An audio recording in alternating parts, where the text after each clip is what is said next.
ছেলেটা ছাদের কোণায় বসে আছে, চারপাশে নীরবতা, শুধু ভোরের হালকা বাতাস।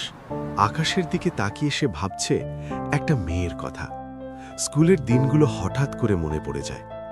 একই বেঞ্চ, একই ক্লাস, কিন্তু বলা হয়নি সবচেয়ে জরুরি কথাটা। সে মেয়েটাকে ভালোবাসত, কিন্তু জানায়নি, কারণ একটাই, হারিয়ে ফেলার ভয়। আজ আকাশে সূর্য ডুবছে ধীরে ধীরে।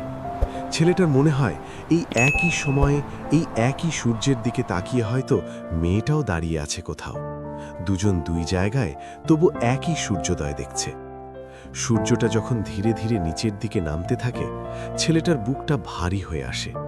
চোখের কোণে জমে ওঠা পানির ফোঁটাগুলো আর আটকে রাখতে পারে না সে। সে জানে, ভালোবাসা না বলার কিছু গল্প সূর্যাস্তের মতোই, নীরবে শেষ হয়ে যায়, কিন্তু আলোটা রয়ে যায় অনেক দিন।